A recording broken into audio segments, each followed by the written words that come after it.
I learned to stay quiet at family gatherings when I was 12.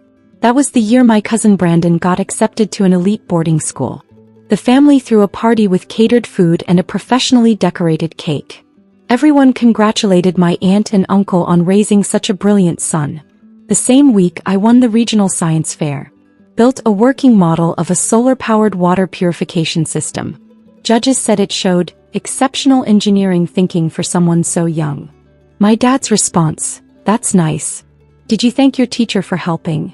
I hadn't needed help. But I learned something important that day. Achievement only mattered to my family if it came with the right credentials. The right schools. The right titles. The right appearance of success. So I stopped trying to impress them. I went to State University instead of applying to the Ivy League schools my guidance counselor suggested. Studied computer science and business. Graduated with a 3.9 GPA. My family attended the ceremony but left early to catch Brandon's lacrosse game at Princeton. After graduation I started working. Joined a small tech startup in Austin. 12 people in a cramped office above a coffee shop. I was employee number 8. Made $48,000 a year. Worked 90-hour weeks. Learned everything about building software, scaling systems, managing growth. My family called it, that little computer job. Brandon, meanwhile, got hired at Goldman Sachs. Starting salary, $110,000 plus bonus. The family group chat exploded with congratulations. My aunt posted about it on Facebook 17 times. I posted nothing about my job. Nobody asked anyway. The startup grew. 12 people became 30. 30 became 60. We secured series of funding, $8 million. I got promoted to director of engineering. My salary jumped to $130,000 plus equity. At Thanksgiving that year, Uncle Dave asked what I was up to. Still working at that tech thing, I said. Good. Everyone needs a hobby. Brandon just made VP at Goldman. 28 years old. Youngest VP in his division. The startup kept growing. Series B funding, $35 million. We expanded to 3 offices. 200 employees. I became VP of Technology. Salary, $240,000 plus significant equity. Brandon got married. Huge wedding. My family talked about it for months. The venue, the honeymoon, his wife's family's connections. Photos in the group chat weekly. I got engaged to Maya, a brilliant data scientist I'd met at a conference. We had a small wedding, 50 people, backyard ceremony, food trucks. My family stayed for exactly 2 hours before leaving to attend some charity gala. At least you kept it budget-friendly, Mom said on her way out. Smart, given your situation. My situation. Right. By 32, my equity in the company was worth $12 million on paper. We were preparing for Series C funding. The board was discussing IPO timelines. I'd been promoted to Chief Technology Officer. My family thought I worked at some little tech shop in Austin. The truth was more complicated. Our little shop had become one of the fastest-growing enterprise software companies in North America. We provided cloud infrastructure solutions to Fortune 500 companies. Annual revenue, $180 million and climbing. Employee count, over 800 across 6 countries. I'd also made strategic angel investments in other startups. Built a portfolio worth $23 million. My personal net worth was around $47 million, most of it on paper but increasingly liquid as secondary markets opened up. And I kept my mouth shut about all of it. There was something clarifying about my family's dismissal. It freed me from needing their approval. I could focus on building something real instead of performing success for an audience that would never appreciate it anyway. Then our CEO Richard had a massive heart attack. I was in a meeting when I got the call. Richard's wife, hysterical, calling from the hospital. Richard was in surgery. Prognosis uncertain. The board needed to convene immediately. Emergency board meeting at 6 p.m. 8 board members on video call, 2 in person. Everyone shell-shocked. Richard had been the face of the company for 7 years. We were 4 months from a planned IPO. This was crisis mode. We need interim leadership immediately, our lead investor said. The IPO roadshow starts in 8 weeks. We can't show instability. 3 hours of discussion. Who could step in? External hire would take months. Internal promotion was risky but necessary. At 9 p.m. the board voted. They appointed me as CEO. Interim at first, until Richard recovers or we assess long-term options. But it was real. I was now Chief Executive Officer of a company valued at $1.2 billion. The announcement went out to all employees the next morning. Press release by noon. Tech industry publications picked it up within hours. Tech startup navigates leadership crisis. CTO Michael Chen steps up as CEO. My phone exploded with messages. Congratulations from colleagues, investors, industry contacts. LinkedIn notification hell. Interview requests from TechCrunch, Bloomberg, Forbes. Nothing from my family. They didn't follow tech news. Didn't know the company name. Had never asked enough questions to make any connections. I was drowning in the transition. Richard's surgery went well, but recovery would take months. The board made it clear. I was CEO for at least 6 months, possibly permanently depending on Richard's health and my performance. The IPO timeline held firm. 8 weeks to prepare. Roadshow presentations. Investor meetings. Due diligence. SEC filings. I was working 20-hour days. 3 weeks into my new role, Mom called. Michael, we need to talk about Christmas. Mom, I'm in the middle of. It'll just take a minute. We're doing Christmas at Uncle Dave's this year.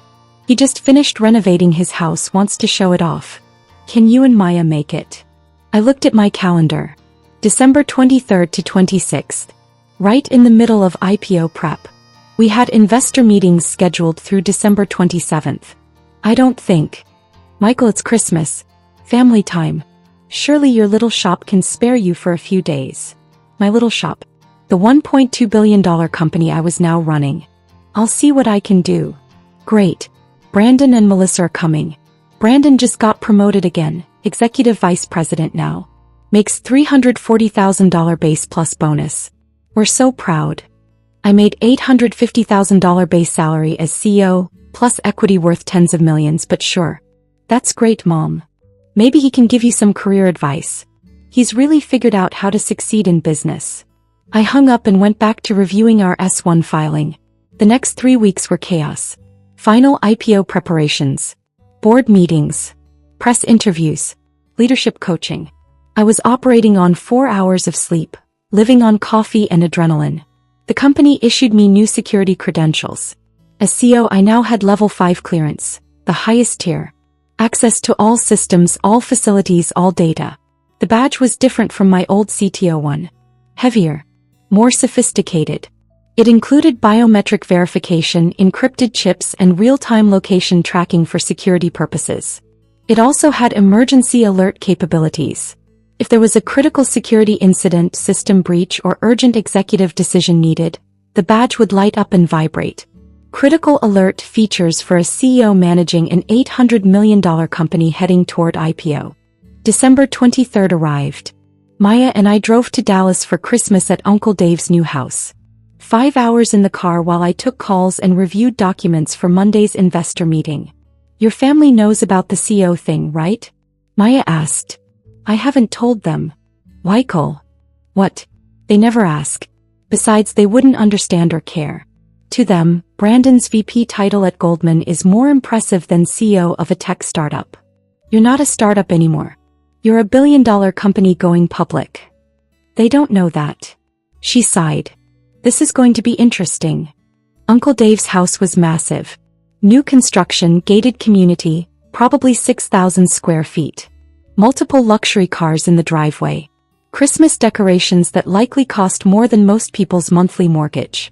We walked in carrying our modest hostess gifts, wine and chocolates. The house was full. Extended family everywhere. Uncle Dave holding court, showing off his home theater system, his chef's kitchen, his imported Italian tile. Brandon saw me first. Mike, you made it. He'd started calling me Mike in college. I went by Michael. He knew that. Hey Brandon. Still in Austin? Still doing the computer stuff? Still there. Good for you, man. Hey, come see Dad's new pool. Infinity Edge smart home heating system, the works. I followed him outside, Maya's hand in mine. The pool was admittedly impressive. So was the outdoor kitchen, the landscaping, the whole setup. Dad spent $180,000 on the backyard alone, Brandon said proudly. But he can afford it. Consulting business is booming. Uncle Dave joined us holding a craft beer. Michael, glad you could make it. How's the little tech thing going? It's going well. Still just you and a few guys in an office? We've grown a bit. That's the spirit. Small business is the backbone of America. Even if you never get big, there's dignity in honest work. I sipped my beer and said nothing. Christmas Eve dinner was catered. Professional service, probably cost $5,000. 23 family members around an enormous custom dining table. Brandon sat at the head with Uncle Dave. The golden position. I was near the end, between Maya and my younger cousin who spent the entire meal on her phone. The conversation, as always, centered on achievements and acquisitions. Brandon talked about his latest deal, $400 million merger he'd helped structure. Aunt Linda talked about her lake house purchase. My cousin Rebecca announced her engagement to a doctor. Everyone celebrated appropriately. Uncle Dave stood up with his wine glass. I want to thank everyone for coming.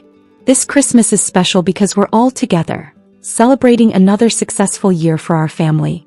Brandon's promotion, Rebecca's engagement, Dave Jr.'s real estate license.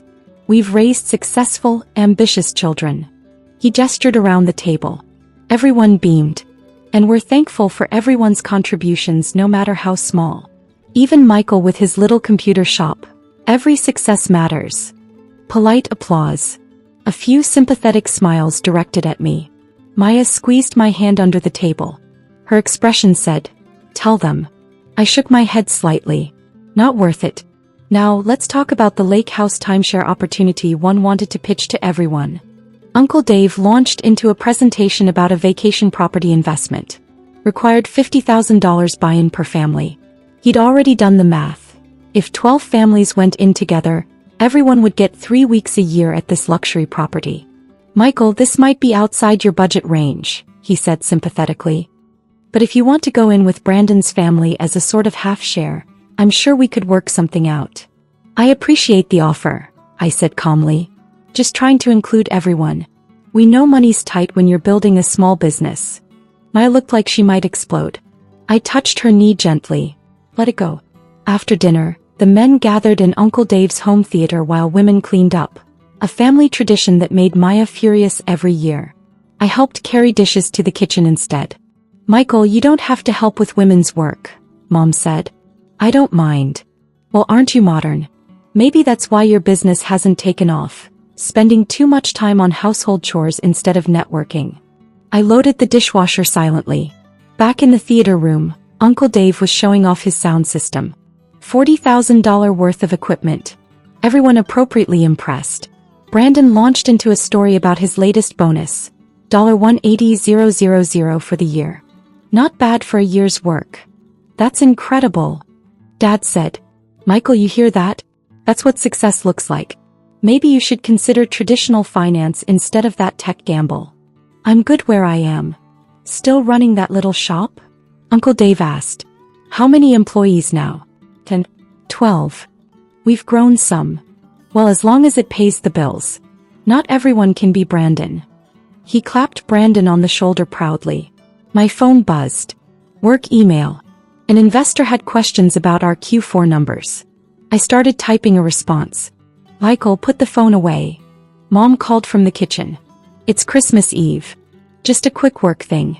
Your shop can survive without you for one evening, Dad said. I pocketed the phone. The evening continued. More stories of Brandon's success. Uncle Dave's business wins. My cousin's new Lexus. Everyone's achievements measured in dollars and titles and visible status symbols. I sat quietly drinking beer thinking about Monday's investor meeting. We were talking to CalPERS about a $50 million investment. I needed to review the presentation deck again. Around 10 p.m., we gathered in the living room for gift exchange. Elaborate presents under a designer Christmas tree. Brandon and Melissa gave everyone expensive gifts. Cashmere scarves, high-end whiskey, designer picture frames. Maya and I had brought modest gifts. Nice but not extravagant. Books, local Austin products, thoughtful rather than expensive. How practical, Aunt Linda said, holding up the artisanal hot sauce we'd given her. Perfect for someone on a budget. More sympathetic smiles. We gave Brandon and Melissa a nice coffee table book about architecture. Cost $45. Brandon opened it, flipped through quickly. Cool, thanks. Hey, speaking of houses, Melissa and I are looking at properties in Connecticut. There's a place we love. $2.3 million waterfront. Needs some work but has great bones. Dad's helping with the down payment. Everyone congratulated them. Michael, you and Maya thinking about buying? Uncle Dave asked. There are some nice starter homes in the Austin suburbs, I'm sure. Maybe $200,000 range. We're renting right now, I said. It works for us. Actually, we just purchased a $3.8 million house in Westlake Hills, but why mention it? Renting's just throwing money away, Dad said. You should really consider buying. Build some equity. We'll think about it. Brandon pulled out his phone. Want to see the Connecticut property? It's amazing. He showed everyone photos. The family oohed and awed. Beautiful house, admittedly. Great location. My phone buzzed in my pocket. Then again. Then continuously, the vibration pattern of an urgent alert. I pulled it out. My security badge attached to my phone case was lighting up. Bright red LED flashing. Text scrolling across the small screen. Critical alert. System breach detected. Who authorization required immediately. Everyone stared. What is that? Mom asked. Work thing. I need to take this. I stood up, walking toward Uncle Dave's home office for privacy. But the badge kept lighting up, now making a soft beeping sound. The security protocol for level 5 alerts. Michael, seriously? Dad called after me. Can't your shop survive without you for Christmas Eve? I was already on my phone, calling our Chief Information Security Officer. Michael, we have a situation, he said immediately. Attempted breach of our financial systems. Sophisticated attack. We need CEO authorization to initiate emergency protocols. Do it. Full lockdown. I'll jump on the video call in 2 minutes. I hung up and looked for a quiet space. Uncle Dave's office was occupied. He and some relatives were in there watching basketball. The living room was full of family. Kitchen was full. Everywhere I turned, people were staring at my still beeping, still flashing badge. Michael, what is happening? Maya asked, appearing at my side. Security breach. I need to authorize emergency response. Your badge says so, Brandon said slowly, having followed us. He was looking at my badge, which was now displaying my credentials on its small LED screen. Chin, Michael, Chief Executive Officer, Level 5 clearance, worldwide access. More family members gathered. CEO of what? Uncle Dave asked. My company. I need to handle this. Your little shop has a CEO badge? With security clearance. Dad looked confused. My phone started ringing. The board chair. This was escalating. Everyone, I really need privacy for this. But now the whole family had gathered. All staring at my flashing badge, my ringing phone, my obvious crisis management mode. Uncle Dave looked at the badge more closely. Next Tech Solutions? Michael, is that your company? Yes. I really need to. Wait. Brandon had pulled out his phone. Next Tech Solutions. That's. Mike, that's the company going public in February. The $1 billion IPO. The room went silent. You work there? Etlinda asked. I'm the CEO. You could have heard a pin drop. The CEO, Dad repeated slowly. Since November. I was CTO before that. Now I really need to handle this security situation. I walked out onto Uncle Dave's back patio, leaving 23 stunned family members behind. Jumped on the emergency video call. Spent 40 minutes coordinating our response to the breach attempt. Authorized system lockdowns. Approved emergency security protocols. Consulted with our legal team about disclosure requirements. Maya brought me coffee halfway through. Kissed my temple. Whispered, they're all inside Googling you. By the time I finished the call, breach contained, no data lost, attackers identified and reported to FBI. It was nearly midnight. I walked back inside. The entire family was in the living room. Everyone holding phones or tablets. Everyone staring at screens. Michael, Mom said weakly. Forbes says you're the CEO of a company worth $1.2 billion. That's the current private valuation, yes. Bloomberg says the IPO could value it at $2 billion, Brandon added, his voice strange. That's speculative but possible. TechCrunch says you've been with the company for 9 years. Started as a senior engineer. Dad was reading from his phone like he couldn't believe the words. Employee number 8, yes. Uncle Dave was pale. Your equity stake. Michael, they're estimating your personal stake could be worth. This can't be right. What's it say? I asked calmly. $180 million post-IPO. That's aggressive. $140 to $160 million is more realistic, depending on the opening price. The number hung in the air. Million. Aunt Linda whispered. Yes. Brandon made a sound like he'd been punched.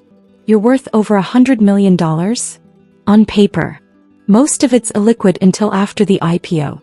But with secondary sales and angel investments, my current liquid net worth is around $50 million. Silence. Your little shop, Dad said slowly, employs over 800 people. 847 as of last week. Annual revenue of $180 million. $183 million this year.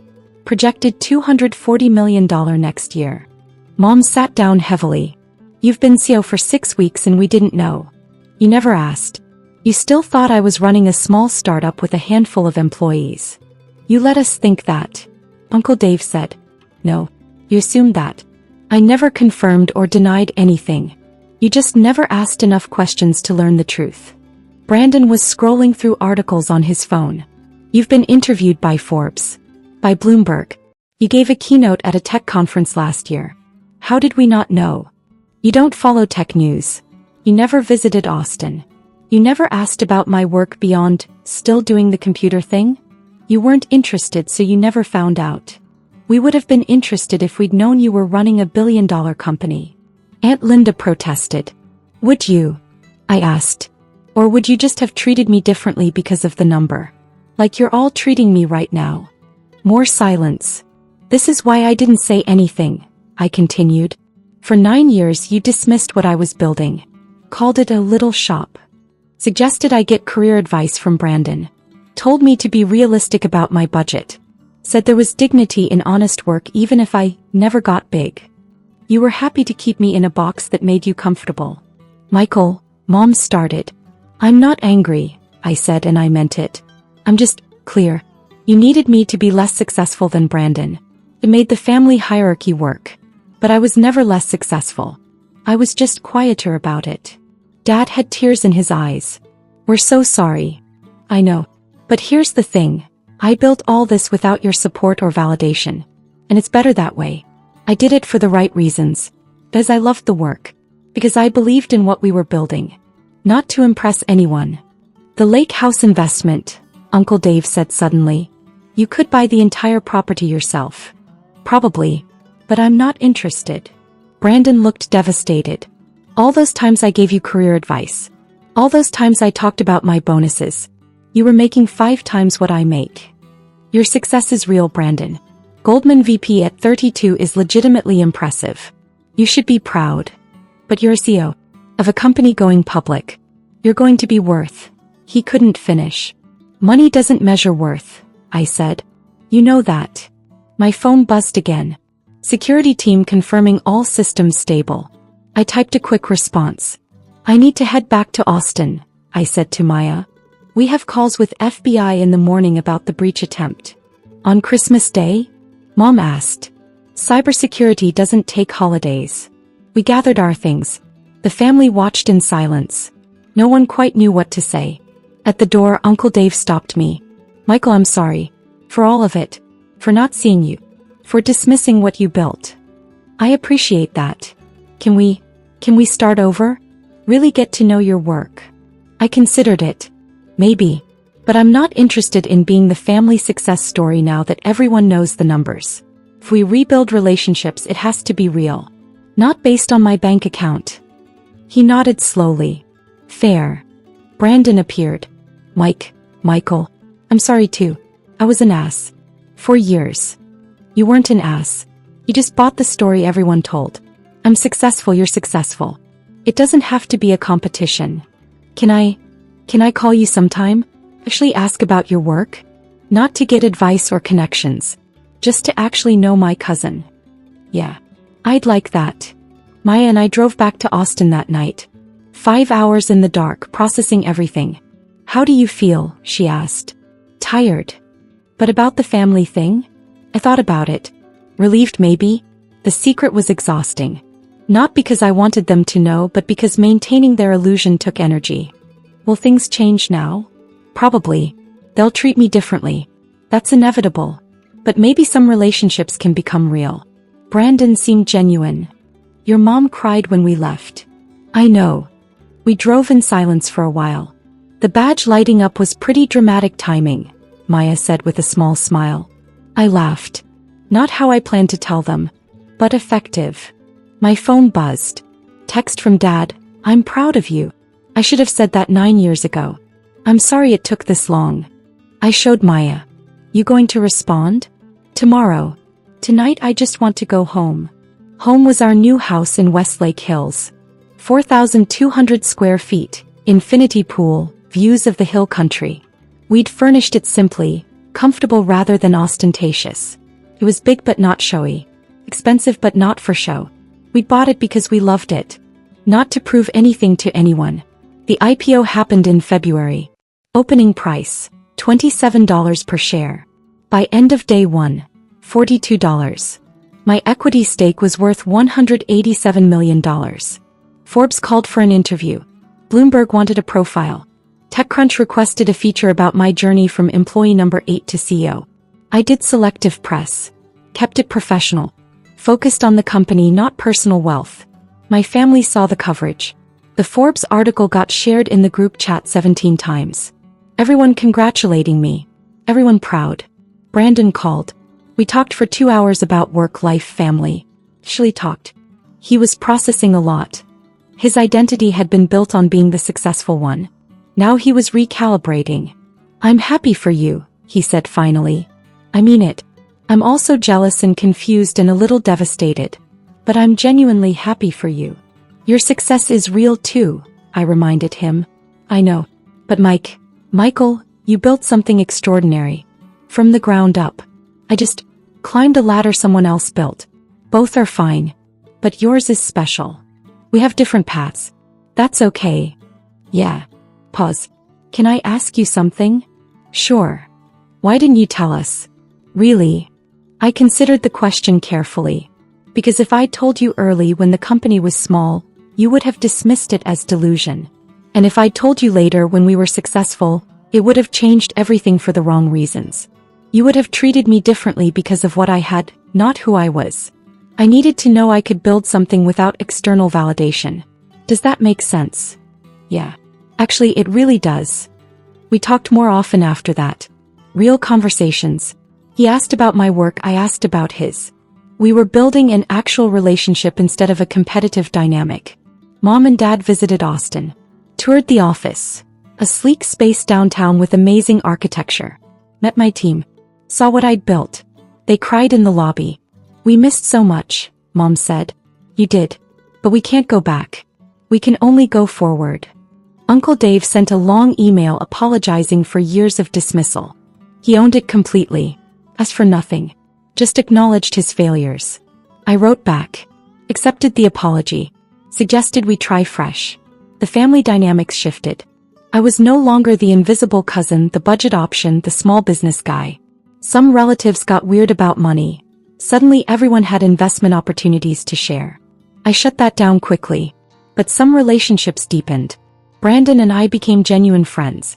My younger cousins reached out asking about tech careers. Dad called weekly, actually wanting to know about my work. It wasn't perfect. Years of dismissal don't heal instantly. But it was better. And I learned something important. I'd been right to keep quiet. Not to hide. But to protect my journey. To build something real without the pressure of family expectations or the distortion of family judgment. Some people need an audience for their success. Need validation. Need recognition. I'd needed the opposite. Needed space. Needed freedom from expectations. Needed to know I was building something because I believed in it, not to prove anything to anyone. The badge lighting up on Christmas Eve wasn't the moment I proved my worth to my family. It was the moment I realized I'd already proven it to myself.